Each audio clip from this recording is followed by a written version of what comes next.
Olá, queridos internautas que acompanham a TV Nova Luz. Aqui estamos mais uma vez, no nosso 8º encontro neste ciclo de estudos, com mais uma aula sobre o tema A Justiça Divina, através e baseada no livro O Céu e o Inferno. Estamos estudando o capítulo 1º dessa obra e hoje encerraremos esta etapa. Vamos iniciar nossa videoaula com o item 8, onde podemos acompanhar. A este sistema, como ao panteísmo, podem opor-se inumeráveis injunções, das quais as principais são: a. Não se podendo conceber a divindade sem infinita perfeição, pergunta-se como um todo perfeito pode ser formado de partes tão imperfeitas. B. Devendo cada parte ser submetida à lei do progresso, é preciso convir que o próprio Deus deve progredir. Ora, se ele progride constantemente, deveria ter sido na origem dos tempos muito imperfeito. Como pôde então um ser imperfeito, formado de ideias e vontades tão diferentes, conceber leis harmônicas, sábias, providenciais, como as que regem o universo? C. Se todas as almas são porções da divindade, todas concorrem para as leis da natureza. Como sucede então que elas murmurem sem cessar contra essas leis que são obra sua? Em que consiste o panteísmo? É uma pergunta que passa pela cabeça de todos nós. O panteísmo, propriamente dito, considera o princípio universal de vida e de inteligência como constituindo a divindade. Deus é, concomitantemente, espírito e matéria. Todos os seres, todos os corpos da natureza compõem a divindade, da qual são as moléculas e os elementos constitutivos. Deus é o conjunto de todas as inteligências reunidas. Cada indivíduo, sendo uma parte do todo, é Deus ele próprio. Nenhum ser superior e independente rege o conjunto. O universo é uma imensa república sem chefe, ou antes, onde cada qual é chefe com poder absoluto. Assim, podemos acompanhar e observar. No item 8, uma teoria não pode ser aceita como verdadeira, senão com a cláusula de satisfazer a razão e dar conta de todos os fatos que ela abrange. Se um único fato lhe trouxer um desmentido, é que não contém a verdade absoluta. No item 10, observamos, vê-se assim que tais sistemas não satisfazem nem a razão, nem as aspirações humanas, e deles decorrem dificuldades insuperáveis, pois são impotentes para resolver todas as questões que suscitam. Se a lógica nos conduz à individualidade da alma, também nos aponta outra consequência. O destino de cada alma deve depender das suas qualidades pessoais, pois seria irracional admitir que a alma do selvagem, como a do homem perverso, estivessem no mesmo nível da do homem sábio e do homem de bem. As almas devem ter a responsabilidade dos seus atos, mas para haver essa responsabilidade é preciso que elas sejam livres na escolha do bem e do mal. Sem o livre-arbítrio, existiria fatalidade, e com fatalidade não existiria responsabilidade. No item 13, Kardec nos oferece para reflexão. Todas as religiões admitem igualmente o princípio da felicidade ou da infelicidade da alma após a morte, ou seja, as penas e os gozos futuros.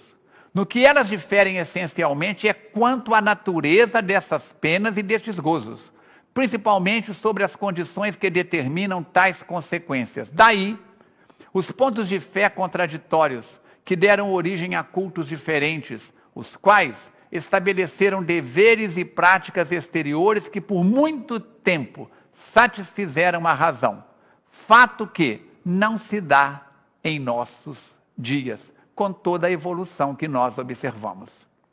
Retornamos às páginas do livro Justiça Divina, com Emmanuel Espírito, a nos ensinar na lição Nos Círculos da Fé, psicografada no ano de 1961, no dia 5 de maio. Ele vai abordar sobre a primeira parte do capítulo 1, o item 12, Palavras do Benfeitor. Acende a flama da reverência onde observes lisura da ideia religiosa.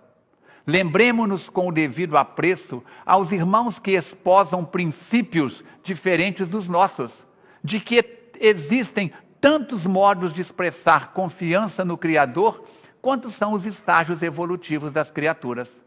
Há os que pretendem louvar a infinita bondade, manejando borés. Há os que se supõem plenamente desobrigados de todos os compromissos com a própria crença, tão somente por se entregarem a bailados exóticos. Há os que se cobrem de amuletos, admitindo que o eterno poder vibre absolutamente concentrado nas figurações geométricas. Há os que fazem votos de solidão, querendo agradar aos céus, fugindo de trabalhar. Há os que levantam santuários de ouro e pedrarias, julgando homenagear o divino amor. E há ainda os que se presumem detentores de prerrogativas e honras especiais, pondo e dispondo nos assuntos da alma, como se Deus não passasse de arruinado ancião, ao sabor do capricho de filhos egoístas e intransigentes.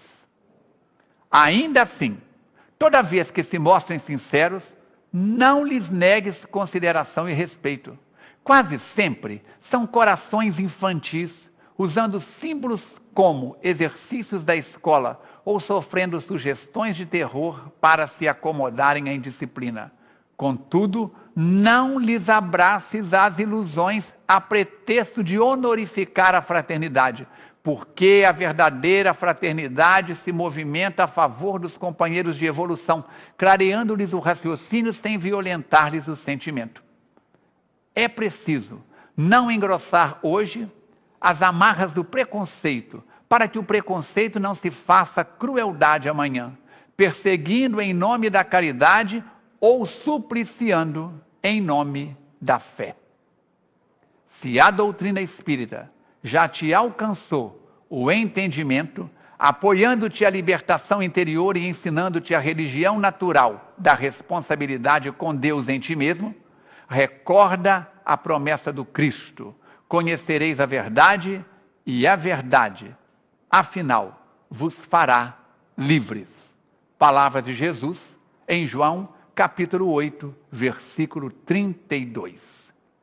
No item 13 deste capítulo, lemos: se a religião apropriada em começo aos conhecimentos limitados do homem tivesse acompanhado sempre o progresso do espírito humano, não haveria incrédulos, porque está na própria natureza do homem a necessidade de crer, e ele crerá, desde que lhe dê o pábulo espiritual de harmonia com as suas necessidades intelectuais. O homem quer saber de onde veio, para onde vai, mostrando-se-lhe um fim que não corresponde às suas aspirações, nem à ideia que ele faz de Deus, tampouco aos dados positivos que lhe fornece a ciência, impondo-lhe ademais, para atingir o seu desiderato, condições cuja utilidade sua razão contesta, ele tudo rejeita. O materialismo e o panteísmo parecem-lhe mais racionais, porque com eles ao menos se raciocina e se discute falsamente, embora. E há razão, porque antes raciocinar em falso do que não raciocinar absolutamente. Apresente-se-lhe, porém, um futuro condicionalmente lógico, digno em tudo da grandeza, da justiça e da infinita bondade de Deus, e ele repudiará o materialismo e o panteísmo, cujo vácuo sente em seu foro íntimo, e que aceitará a falta de melhor crença. O Espiritismo dá coisa melhor? Eis porque é acolhido pressurosamente por todos os atormentados da dúvida, os que não encontram nem nas crenças, nem nas filosofias vulgares o que procuram. O Espiritismo tem por si a lógica do raciocínio e a sanção dos fatos, e é por isso que inutilmente o tem combatido. Instintivamente, tem o homem a crença no futuro, mas não possuindo até agora nenhuma base certa para defini-lo, a sua imaginação fantasiou sistemas que originaram a diversidade de crenças. A doutrina espírita sobre o futuro, não sendo uma obra de imaginação mais ou menos arquitetada engenhosamente, porém o resultado da observação de fatos materiais que se desdobram hoje à nossa vista, consagrará, como já está acontecendo, as opiniões divergentes ou flutuantes e trará gradualmente, pela força das coisas, a unidade de crenças sobre este ponto, não já baseada em simples hipóteses, mas na certeza.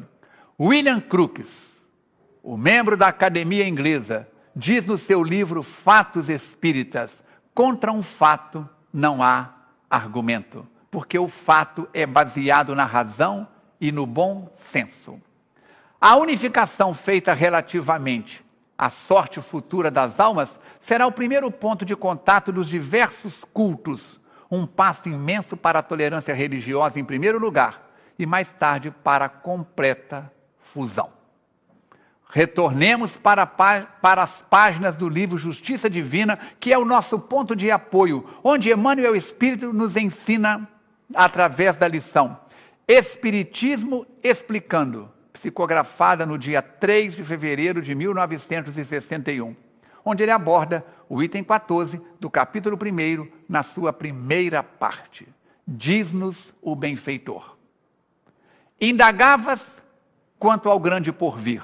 A doutrina espírita sossegou-te as ânsias, explicando que te encontras provisoriamente no mundo a serviço do próprio burilamento para a imortalidade vitoriosa.